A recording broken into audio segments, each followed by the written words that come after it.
you like to give your... Okay, well, my name is Sheron. I am the retail and sales director of Reader's Digest across Asia Pacific. So I look after 7 countries for the company. I'm doing it for about 15 years. Well, congratulations on another year of Trusted Brand Awards. Can you tell us more about, are there new categories this year? There isn't new categories this year, no. I mean, we've had categories evolving over the year. I mean, when we started back 26 years ago, there was only sort of like 11 categories. I think in this country now there's 47 categories, so they've evolved, but we don't have new categories this year. And are we also doing it with the independent poll body who's doing the methodology? Yeah. The methodology, the Trusted Brands has got nothing to do with Reader's Digest readers. The judges are the Filipino population. It's a completely independent survey. We commission it. Catalyst Research do the survey. They in turn use a database called Dynata, which has over 60 million people in their database. And they mirror your population by sex, by region, by demographics. So we try to mirror the population when we do the survey. And in Asia, we survey some 8,000 people. We keep the methodology consistent, and we never do the survey to the same people 2 years in a row. There's a 4-year gap. 4-year gap. Oh, hello. What is your sorry, Good. what is your intention for doing this, and what does it mean to be most trusted? What does it mean to be most trusted? Yeah. Well, it's voted by the people of your country, you know. So to be most trusted, it means your brand's got integrity, value, quality, because it's the people of your country that are voting for it. And this is something we've done, as I say, for 26 years. It's the pillar of Reader's Digest, but not just in this country. We do trusted brands in all of the countries I look after, so Australia, New Zealand, Taiwan, Hong Kong. We do them in India, we do them in America, we do them in the UK. So it's a milestone of trusted brands around the world. So it's a global, it's a global emblem that people win. It's one of the longest standing surveys in the market today. But how do you identify the nominees for each category? How do we Identify the nominees for each category. How do we identify? Yeah. We don't identify them. Okay. This is not a pay-to-play survey. Mhm. It is the people of the Philippines who identify who wins each category. So they choose, it's an open-ended, free text survey. Mhm. So they get to choose who they feel the most trusted washing machine is, who the most trusted air conditioner is. It's up to the people. Sorry, of just the to Philippines. clarify, so on the survey, you're not giving any option for them to choose from, so they should be the one who nominate? No option. No option. It's Okay. a free text. They choose who they're putting in. And then when they choose a brand, they vote on that brand in 5 criteria. So it's trustworthiness, they do value, they do quality, they do social responsibility, and innovation. So they mark on that criteria, and we've been using the same system methodology for 26 years now.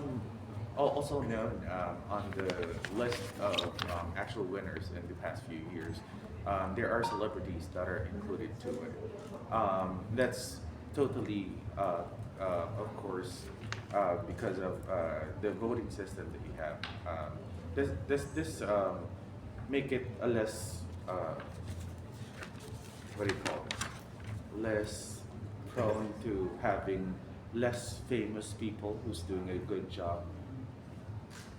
Well, I don't know, because again, it's voted by the people of the Filipinos, and I couldn't context too much about that in each country, because I don't live in this country, so I don't know all the celebrities. Obviously, I read about them, as they're winners in this country, and I know they're experts in their field, and I can see many of them, when I was reading about this country, have already won awards in many other countries themselves. So yeah, again, voted by the people of your country. So how do you verify the winners after the survey is done?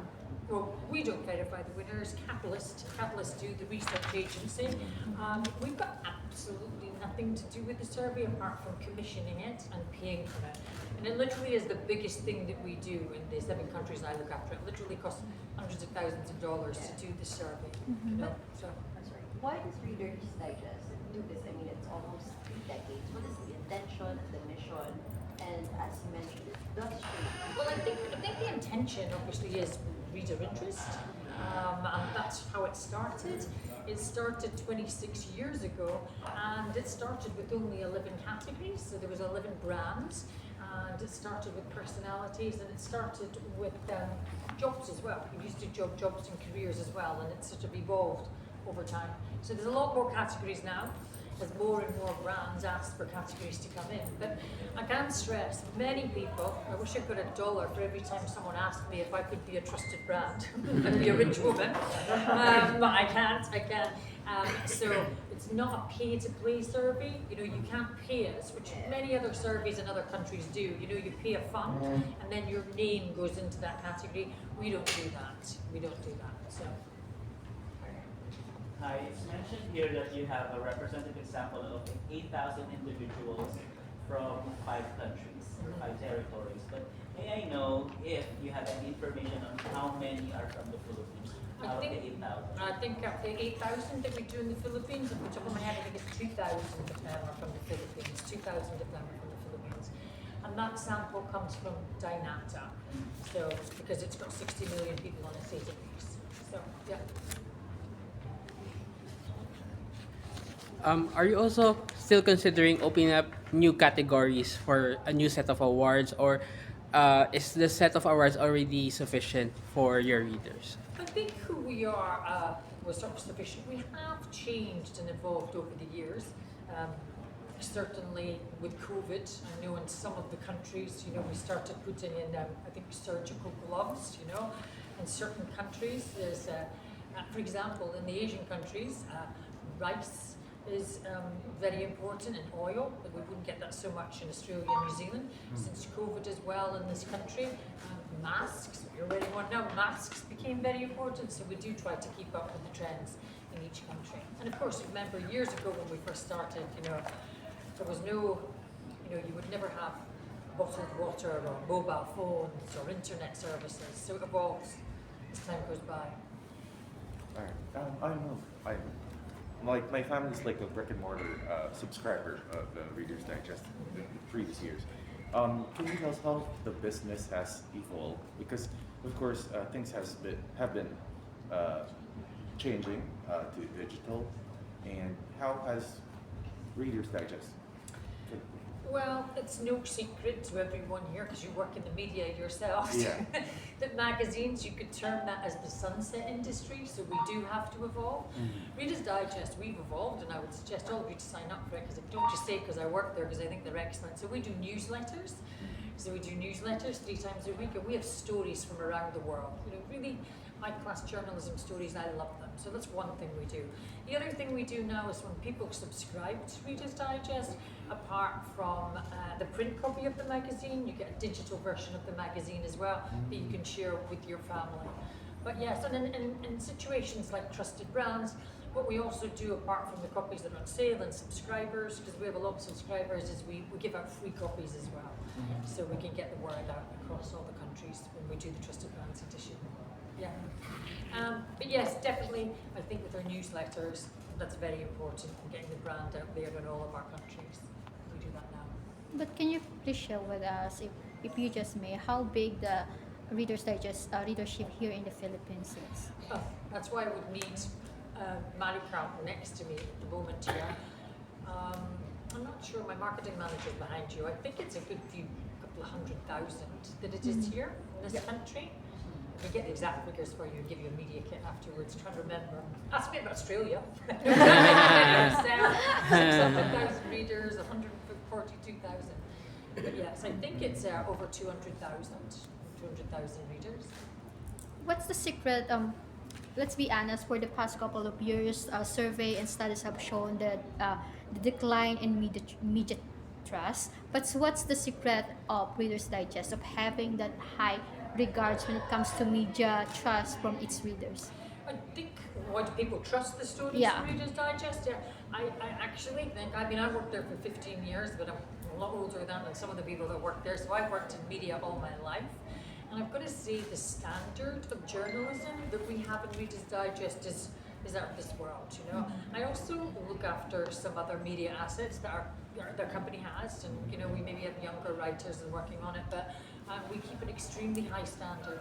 Everything that's in Reader's Digest is fact-checked, even if it's an extract of a book, it's fact-checked. So, and I suppose we're in the advantage because we're still in 41 countries, so we get stories from around the world.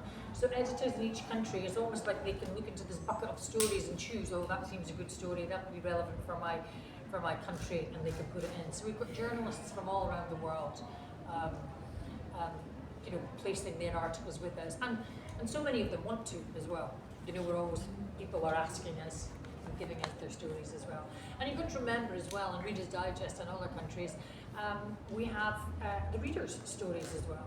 You know, everything from the smart animals to the kindness of strangers. So readers write in and give us their stories every single month as well. Last question from me. That's What's okay. your message to all the winners of this year's award?